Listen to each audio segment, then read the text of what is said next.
Meanwhile, back at the ranch, the last time you were in here, we talked about how to cut your pieces for your cheese board.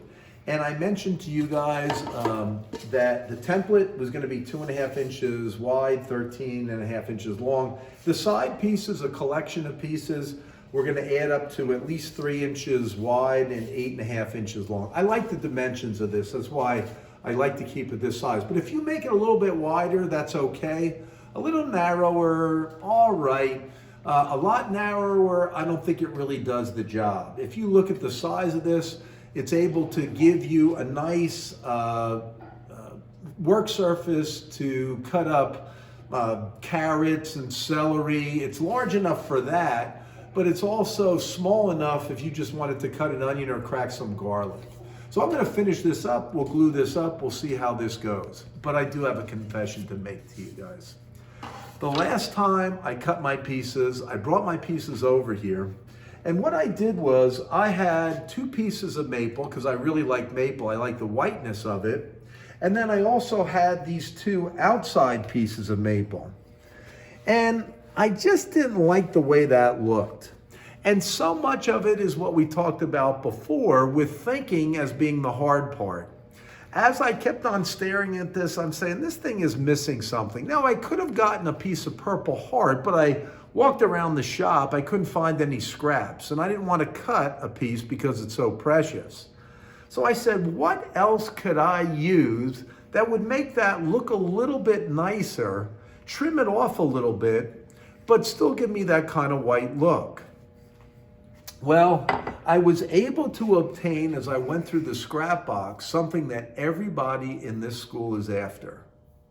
Oh yes, a nice piece of ash. So what I did was I found a piece, cut it to the size that I need it to be, or I actually think that this is a little bit wider. So I have substituted my maple pieces for my ash. If you take a look at this, you notice that they're pretty much the same color. The maple might be a little bit wider, but the ash still has the lighter color, maybe a little bit more creamy. The other thing that ash will always do is it's going to stay this color. It's not going to darken with age. So I will get my light color.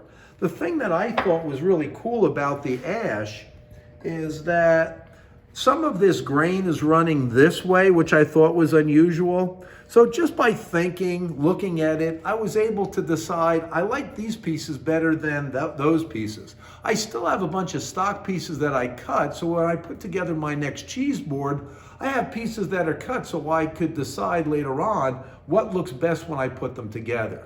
Here's what I wanted to show you. I want to go into the configuration of this. And when I looked at this before, I said to you, I really like the contrast of light and dark. So now, when I put these together, what I did was I switched because I had my wider piece of maple on the outside. I'm going to put now my piece of ash more in the middle. Again, I can move this in any direction, and there is no right or wrong with this. It all comes down to personal taste. I put it together and I thought that this looked the best with the walnut on the outside of the handle because of the contrast, the ash contrasting up against the walnut, the cherry and the maple ending up. And I think I told you this, I wouldn't put it this way because I have 2 lights together, which kind of defeats the purpose. It leaves the light on the outside, which is kind of what I want. And it also gives me the contrast of cherry up against maple and cherry up against ash. So know your hardwoods. Here's the question of the day. I have maple, ash, cherry, walnut, oak.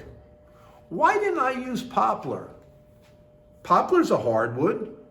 Why wouldn't I use a piece of pine? Well, pine is a softwood. If I'm going to use this and cut this up, and this becomes a real head scratcher, do I want this cheese board to last a good long time? I certainly do. I don't want to use a piece of pine because every single time I cut it, pine will leave a mark from the blade that you're using. These are all sort of hardwoods. Walnut being the not as hard as all the other ones. But that walnut to me serves as a contrast, so I like that to add it anyway. If you look at this, I don't use poplar because poplar is a soft hardwood. It's a rapid grower. There's no knots in a piece of poplar. It's that green color. If you're going to make a project and you're going to paint it, poplar is your choice because it's relatively inexpensive. It's cheap because it grows so fast. But just like pine, I can take my fingernail and leave a mark in a piece of poplar, which I can't do in any of these woods that I've chosen. So poplar is out because it's not very hard. Also, the green color, I don't know that that would work with this. If I look at these pieces, I'm really happy with the selection I've made. I'm going to take these pieces, I'm going to walk over to the glue table, glue them up, similar to the way I showed you guys how to glue a piece of a couple of boards for a top. This is a lot more complicated because I have 1, 2, 3, 4, I have 9 pieces that I have to glue together. And I mentioned to you that when you put your wood together, that glue is much more of a lubricant than it is an adhesive. So what I want to do is really be careful with the amount that I put on and super slow when I turn my clamps to make sure none of the boards shift. I'm going to be smart. The thinking is the hard part. When I put this together, by the time I move it from here over to there, as a senior citizen, what will always happen is it becomes a disaster. I'll trip over something, the pieces will go apart. So before I walk over to the glue table, I'm going to do something that's smart. If you take a look at these boards, how about if I think and I mark these out exactly the way I want them to go? I'm not going to put an O and an O, an X and an X. What I'm going to do is just number them. I'll put a 1, a 2, a 3, a 4, a 5, a 6, a 7, an 8, and a 9, exactly the way I want these to go. Some people ask me, Shimko, how about if I take these pieces and just mix them all up? You can. I've seen them both ways. This is one part that I like it symmetrical. I don't know why. Again, it's a personal taste thing. So when I put these together, I want them to be a piece of oak and a piece of oak, a piece of walnut and a piece of walnut. It's just the way I like it. And again, it's personal taste. So now with these numbered, I can take all these pieces, walk over to the glue table, and I can be successful as I'm cutting. Oh, I knew it. Oh, but they're numbered. Oh, what a wise man. Oh, yes, indeed. The hardest part about putting these together is bending down and picking them up. But I am still wise for marking them over there. Where are we going on the glue table? Where's the glue table? Where the glue is, kids. Yes, indeed. What I'm going to do is I'm going to take my boards, lay them on top of the clamps, put them all together, and hopefully this thing will go together nice and smooth with good tight joints so that I could clean it up, put the template on, cut out the template, and make me a cheese board. Here we go. Obviously, I don't want to set the clamps this far apart. And again, these are bar clamps, deep throw clamps, which I might or might not use. Jorgensen parallel hand screw clamps. We're using less and less of these. As a matter of fact, they don't even manufacture these anymore. Sometimes I'll tell you to use these, but they become awkward to work with. So I'm going to use my bar clamps right now, and I'm going to try to be as accurately as I possibly can be when I'm putting this together. I want to first space these clamps out. And I mentioned to you in a previous video, the mistake that most people make is they put them right next to each other. I don't want to do that. I want to take my clamps and space them out so that my board is able to fit in between there without falling. This is really dicey right there. It looks like this clamp is probably going to be placed right there. So if I take my board, it'll fit on there and it won't slip in. The next thing I'm going to do is find my numbers. Because what I'm going to do is I'm going to start with 1. Man, this is hard to do. 1, I think, was up there. 2, I think, was maybe a piece of cherry. Oh, yep. 2, where's 3? Come on, baby. 3 might be, oh, my ash. 4, where would 4 be? 4 might be my, nope, not my handle. Oh, my piece of walnut. So there's 4.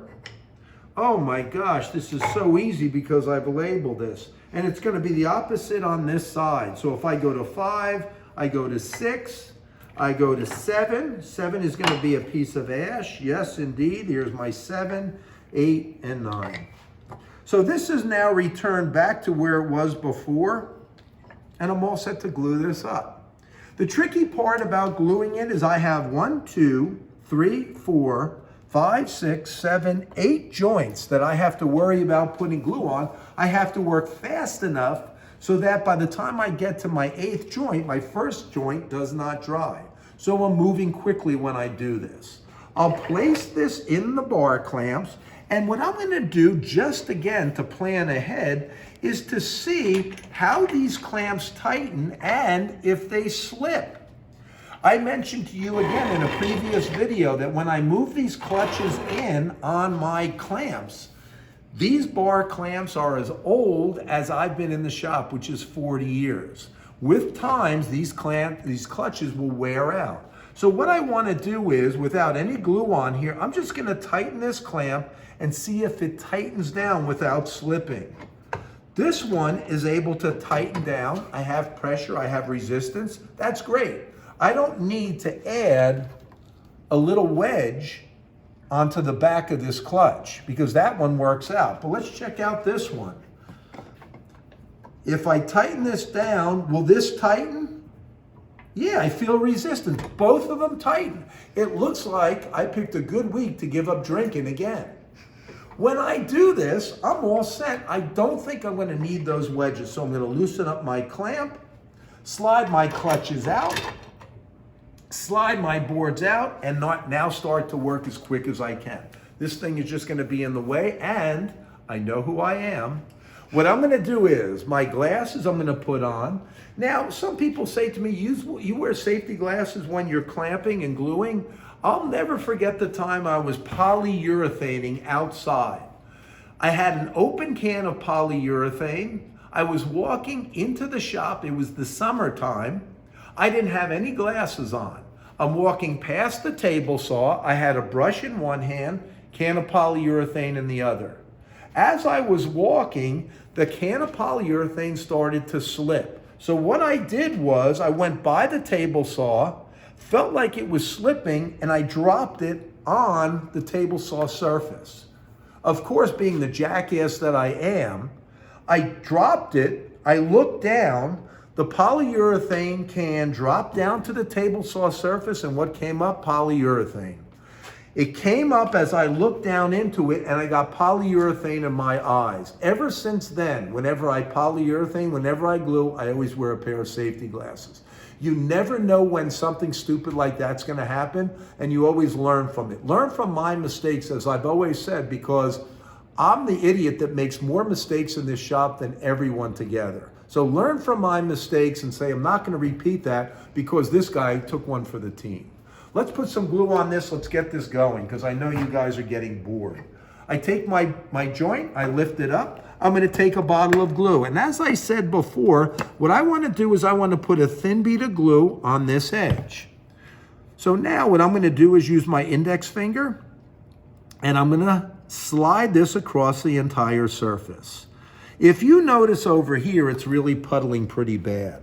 I put too much on. So what I always want to show you, I put too much glue on. The last thing I want to do is take it and then I want to wipe it in my clothes. Because if I do that, and I purposely wore this shirt to show you glue that never comes out. It will always turn white. So when you do this, if you have too much glue onto this edge, what I'm going to do is take off the excess and I'll move it on to my next edge, which is going to be on my cherry piece. So I'm going to take off some of this excess. Right there is a good amount. I'll lay this on the clamp and I'll move on to this board. Let me see if I can do this quick as I go across. And notice the way I do this. You know, of course, throw it on the table and make a mess. No, I don't want you to notice that. When I do this, I'm putting glue on it, lining the boards up, trying to make sure that they're even with the end, and I'm always working with the next edge in mind. So the next edge, I'm gonna put glue on here, same exact way. Glue. Make sure you cover that entire edge. I'll slide it, line it up. Glue on this edge, and this is really important when I get to the next part. And again, it's all thinking ahead and mistakes that I've made. So there's the glue on my walnut. I take it, wipe my excess on my edge. The next board, I'm ready to put glue on this edge. But I've got an issue here. I don't know where this board, that piece of walnut, is going to end. So watch what I'll do. I'll take the board that I'm not supposed to put glue on, and I'm going to glue this inside edge. The reason why I'm going to do that is so I don't put glue across that entire handle and put too much on. This is exactly as much as I want. So I'm choosing the smaller piece as opposed to putting on the entire handle. I'll slide the handle over as well. I'll slide this piece as well. And now I'm going to work with the outside in mind. So I go to the next outside joint. It's little things like that when you think ahead. Again, after you've done this wrong a million times, you start to become a wise man. Not that it's happened to me yet. Is anybody in the audience saying, no, you're a great guy. Come on, defend me. Come on, please. There's glue on my next to last edge. So I just have this one more to put glue on. You thought I was going to screw up. That's what a lot of people do. They put glue over here, lay it on top of their bar clamp, and move the clutches in, and then the bar clamp becomes the biggest cheese board in the world. You don't want that to be part of it. What I want to do is make sure I stop where I'm supposed to stop. I'm not going to apply it to that outside edge. I'm going to move the clutches in. I'm going to move the clutches in. And this is where it really pays to have a friend in the shop.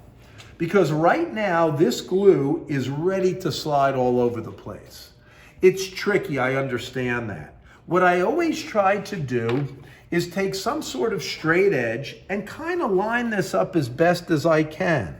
Now, because I don't have any friends, I'm going to have to clamp this up myself. So what I'm going to try to do is hold on to it with my left hand and put as little pressure on here as I can, just so it sort of has a little hold in place. It might have moved a little bit, but I'm just tapping it with the edge of that board. I just want to put a little pressure in place. That's not bad. I'm going to move on to my second clamp. I'll do it the same exact way. And again, this thing is dying to shift because it's more of a lubricant. A lot of times when people start moving the glue with their hands, I'll ask, how does the glue feel? And the first thing out of anybody's mouth is, it's slippery. Oh, yes. So I am trying to get this as best as I can, as even as I can, and putting a little bit of pressure here, a little bit of pressure here, a little bit here, a little bit here. Uh-oh. I think this clamp is starting to slip. I don't want to take any chances. Let me take a little wedge there and put that in place. It still looks pretty accurate. That's not too bad. Again, the next time I do this, I'm going to make sure that I pay somebody to be my friend so they could hold it down. A little bit more pressure, a little bit. Oops, that one's slipping. I don't know if you heard that. Take the wedge. I want to take the chance. Tighten it again. Still not too bad. I'm going to see if I could tap that little piece of ash.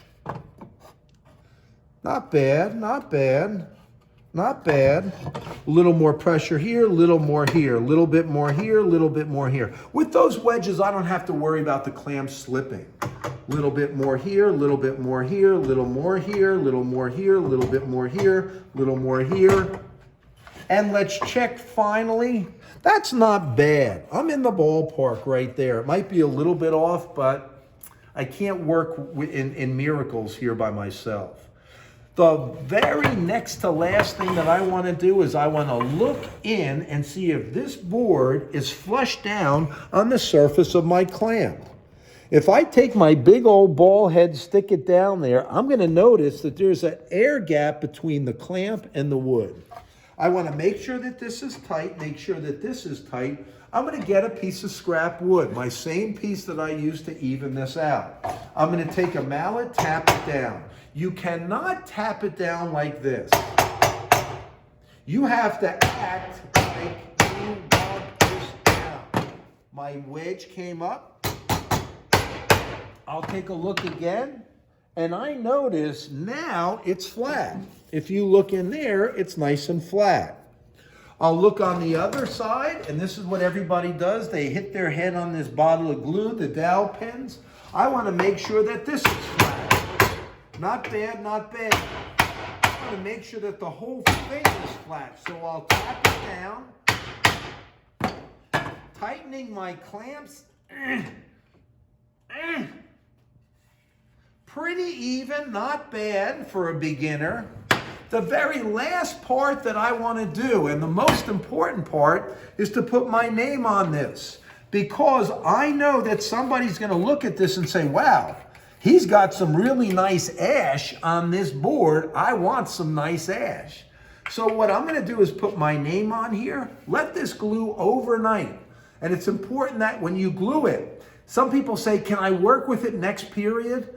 This glue really needs to set up. So when you do this, the glue dries, and then tomorrow when you come in here, we'll start to scrape this out. After we scrape it out, we'll true it up. We'll see if we can make it look like a cheese board tomorrow, route it, sand it, and take it home.